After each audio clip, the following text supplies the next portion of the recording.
Bonjour et bienvenue encore une autre fois dans le cours d'administration de base de données.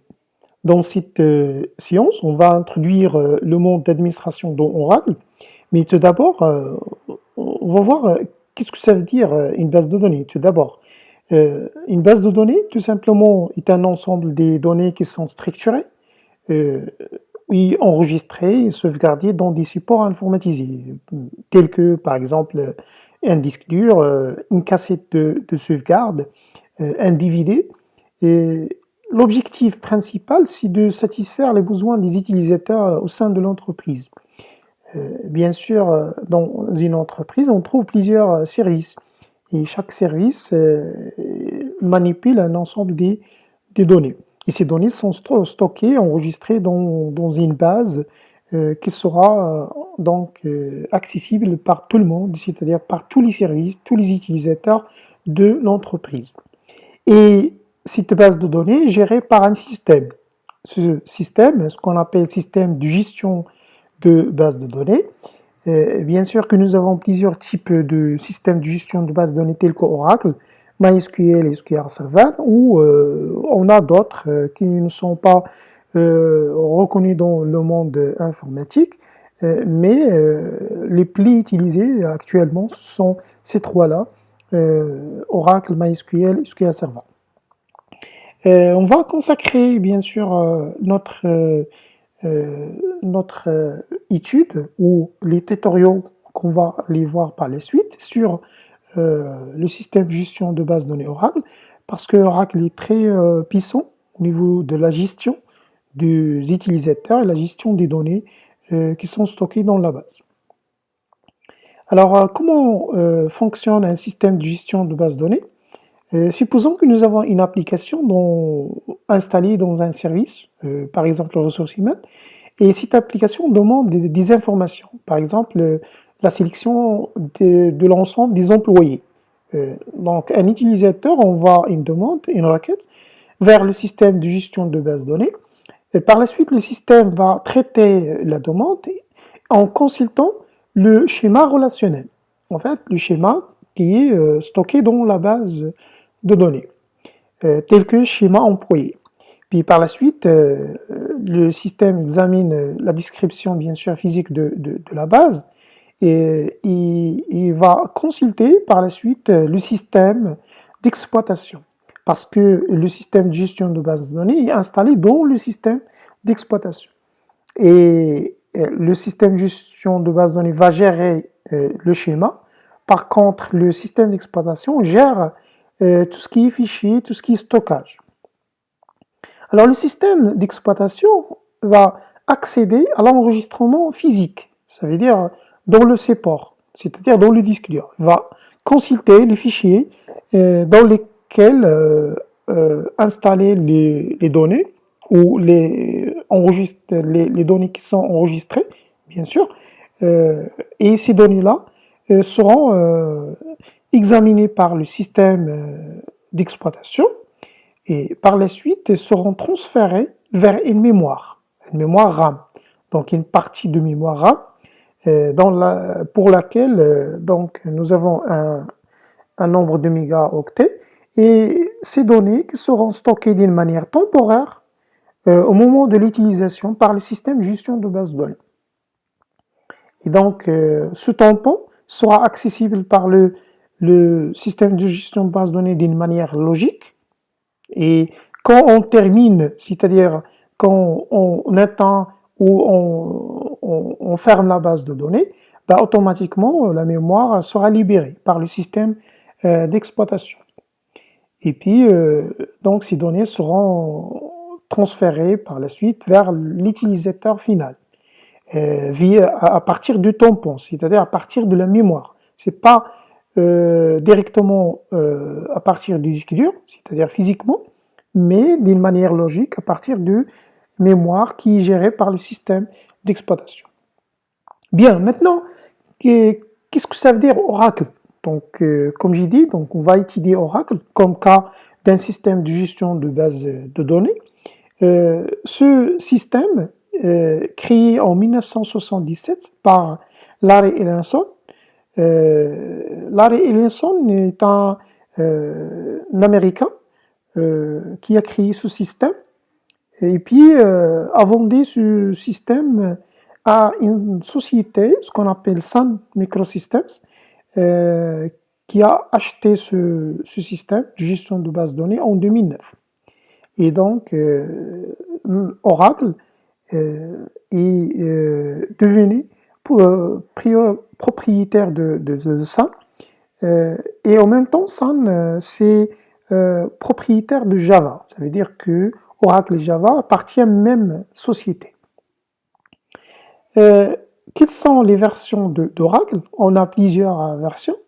Actuellement, nous avons la version 19C qui est sortie en 2019. Mais à partir de 2008, on ne parle pas de système relationnel, mais Oracle a ajouté la gestion des objets, c'est-à-dire tout ce qui est orienté objet. Et donc, Oracle a devenu comme un système de gestion de base de données relationnelle et objet depuis 2008. Ça veut dire qu'il permet de gérer même les objets. Et les versions qu'on peut installer dans notre machine, nous avons une version complète, ce qu'on appelle Enterprise, qui contient toutes les fonctionnalités nécessaires pour gérer les données. Nous avons une version standard, limitée en nombre de processeurs 4. Et nous avons une version gratuite, ce qu'on appelle Express, dédiée pour des fins éducatives, donc utilisées par les professeurs, par les étudiants, afin de bénéficier le nécessaire d'Oracle. Alors, quels sont les métiers autour de bases de données Oracle? Alors, parmi les métiers, on trouve des administrateurs, un administrateur d'une manière générale, ou un responsable de la sécurité du système d'information, un administrateur réseau, un développeur d'applications peut utiliser aussi Oracle, un administrateur système, ou les utilisateurs, c'est-à-dire les utilisateurs de l'entreprise. Un simple utilisateur qui modifie les données, qui peut créer des rapports, et peut consulter les informations, etc. Alors, l'objectif de ce cours, c'est de faire des manips d'administration. Ça veut dire, on parle d'un administrateur de base de données, c'est-à-dire un informaticien qui va donc gérer la base de données, et va aussi prendre en charge de la maintenance de la base de données. Et donc le rôle de Debian, c'est d'installer tout d'abord les logiciels d'Oracle, parce que nous avons plusieurs types de logiciels, tels que Oracle Developer, tels que Oracle pour la base de données, Oracle Designer, etc. Donc nous avons plusieurs applications, plusieurs logiciels qui sont créés par Oracle. L'administrateur permet aussi de planifier, créer, manipuler, maintenir les données, faire la maintenance, faire des modifications au sein des données de l'entreprise, et ainsi de suite. Donc toute anomalie sera gérée par l'administrateur. Comprendre bien sûr l'architecture logique et physique, et bien sûr assurer la sécurité des données. C'est un défi qui est très important, ce qui est la sécurité, donc assurer une bonne sécurité de la base et installer ou créer des choses, des manips afin de sécuriser la base de données. Il permet aussi d'effectuer des réglages pour optimiser la performance ou gérer la mémoire d'une manière très correcte. L'objectif aussi ou le rôle de Debian, c'est de allouer aussi des espaces système et planifier les besoins futurs. Doit gérer correctement le stockage et gérer aussi la mémoire temporaire. Il fait la sauvegarde et la restauration s'il y en a un problème dans la base, donc il peut faire la restauration après bien sûr une sauvegarde. Et l'objectif principal au final, c'est d'assurer le bon fonctionnement du serveur dans lequel installer Oracle. Le noyau d'Oracle contient trois choses. Contient le moteur SQL, c'est-à-dire un moteur qui permet de répondre aux besoins des utilisateurs au niveau requête SQL, c'est-à-dire les demandes des utilisateurs. par des requêtes SQL. Donc, le moteur, c'est lui qui va répondre à ces besoins-là, c'est-à-dire ces demandes envoyées par les utilisateurs. Il contient aussi un moteur de PLSQL, langage de programmation PLSQL, qu'on va le voir par la suite. Il contient aussi un moteur de Java. Un moteur Java, ça veut dire une combinaison de langages de programmation entre Java et PLSQL. C'est-à-dire on peut codifier par Java et codifier par PLSQL afin de exécuter les requêtes de langage SQL. Pour voir la version, donc on peut utiliser une view ou une table système v$ version pour avoir la version installée d'Oracle dans votre système. Puis, qu'est-ce qu'on va faire dans Oracle? Et pour faire des manips ou des maintenances dans Oracle, tout d'abord, vous devez savoir l'architecture, la squelette d'Oracle et comment gérer cette architecture, c'est-à-dire d'une manière pratique, comment exécuter des commandes afin de bien gérer votre instance ou votre noyau Oracle. L'Oracle est constitué de deux parties. Partie ce qu'on appelle instance et deuxième partie, la base de données. Et donc, l'instance et la base de données constituent l'ensemble du serveur Oracle. Ça veut dire le serveur Oracle contient deux grandes parties. Et dans chaque partie, on trouve des composants. L'ensemble des composants qu'on va les voir par la suite. Et ces composants-là qui permettent de bien ficeler les demandes d'utilisateurs. Ça veut dire quand un utilisateur envoie une demande, et cette demande sera traitée tout d'abord par l'instance, et puis l'instance communique avec la base de données afin de répondre aux besoins de l'utilisateur. L'architecture d'Oracle peut être décrite en quatre parties, quatre phases.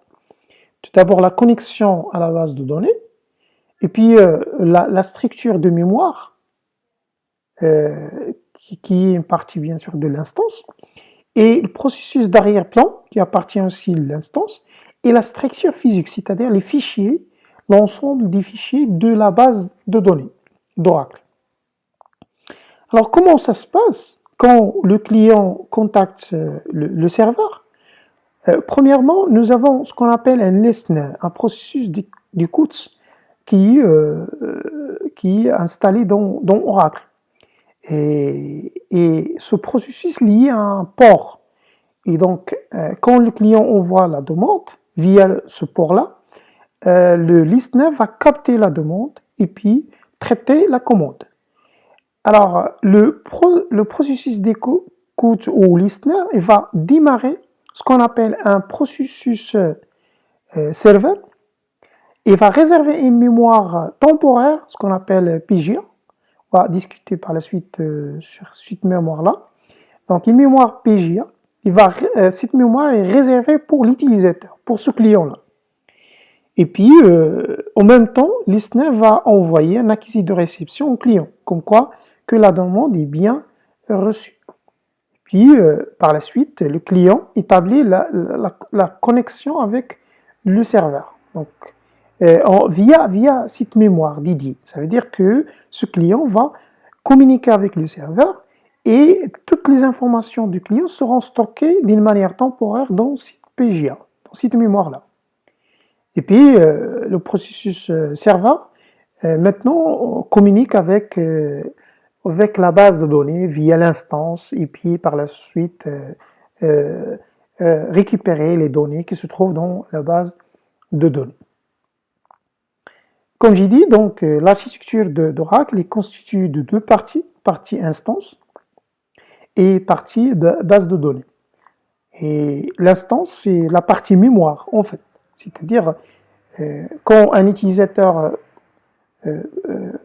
connecté à la base de données, au temps de se connecter à la base de données, va bien sûr tout d'abord réserver une mémoire temporaire dans la RAM, c'est pas dans le disque dur, mais dans la RAM, va réserver un espace mémoire et puis par la suite communique avec la base de données qui se trouve dans le disque dur, c'est-à-dire les fichiers qui sont installés ou qui sont créés dans le système d'exploitation et dans le disque dur précisément, et géré par bien sûr le système d'exploitation.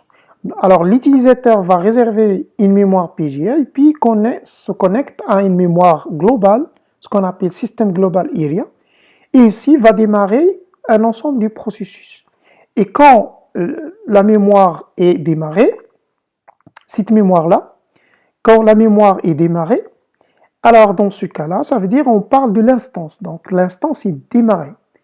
Et ça veut dire un ensemble des composants qui sont démarrés.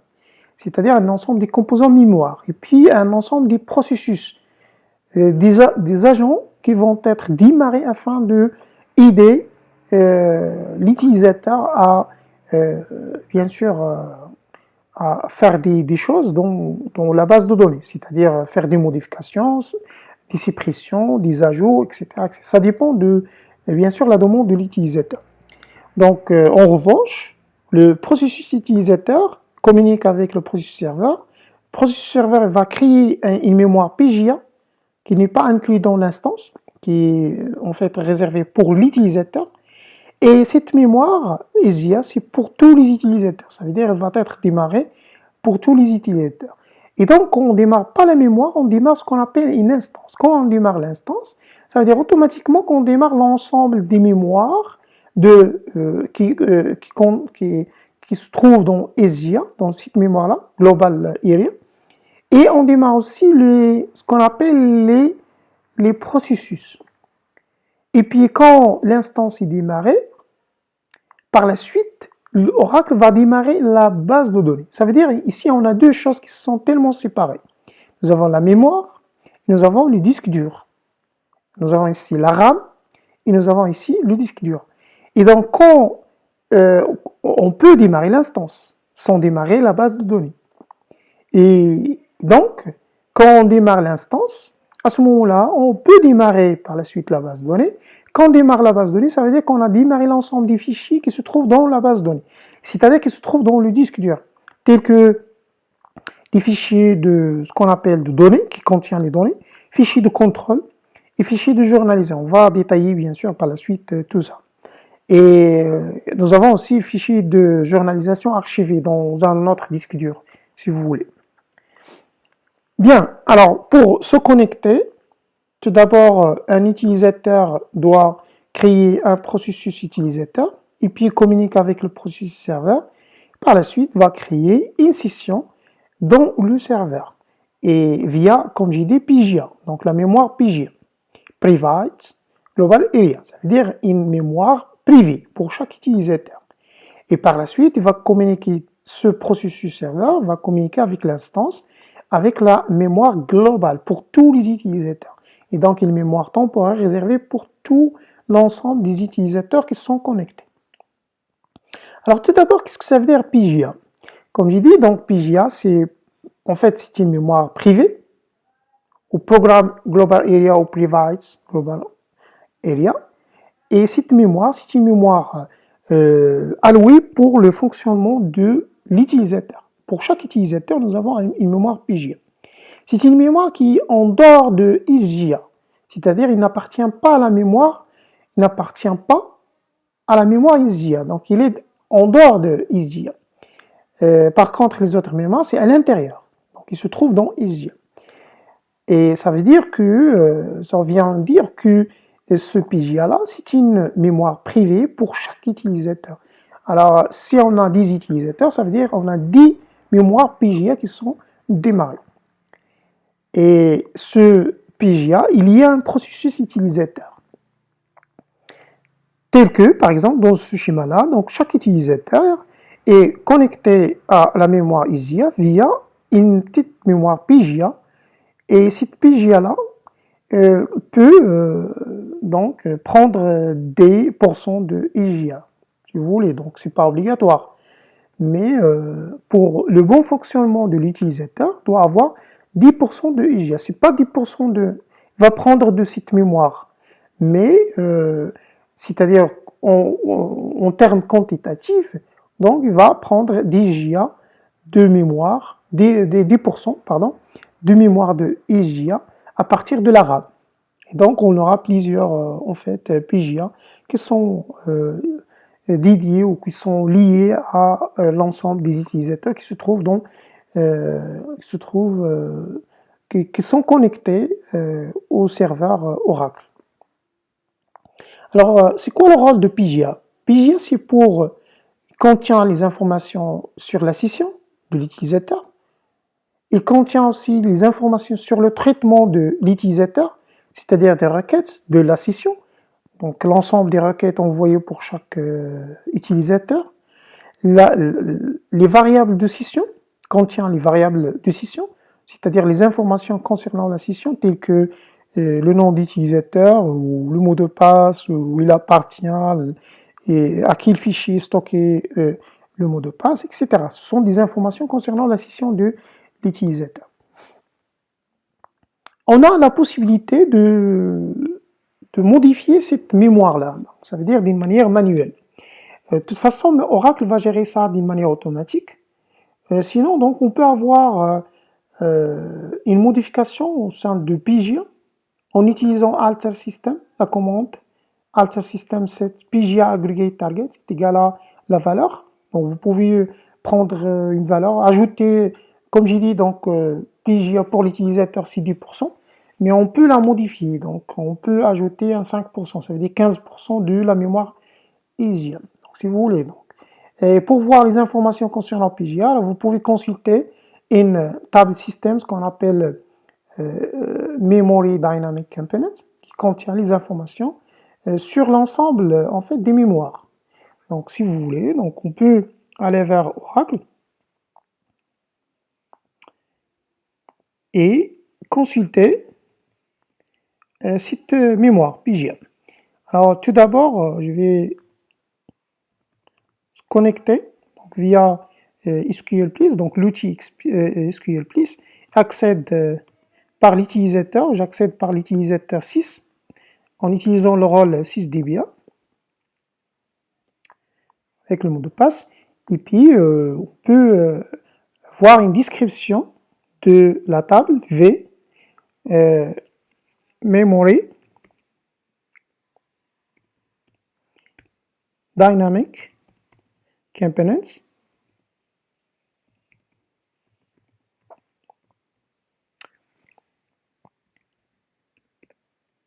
Pardon, Memory Dynamic, c'est la description, pardon. Donc il faut ajouter describe. Alors nous avons ici les composants. Le composant, c'est-à-dire la mémoire. Le current size, c'est la taille, minimum, maximum de la taille, etc. Donc, on peut afficher le composant et puis current size à partir from dynamic memory, bien sûr, memory dynamic components.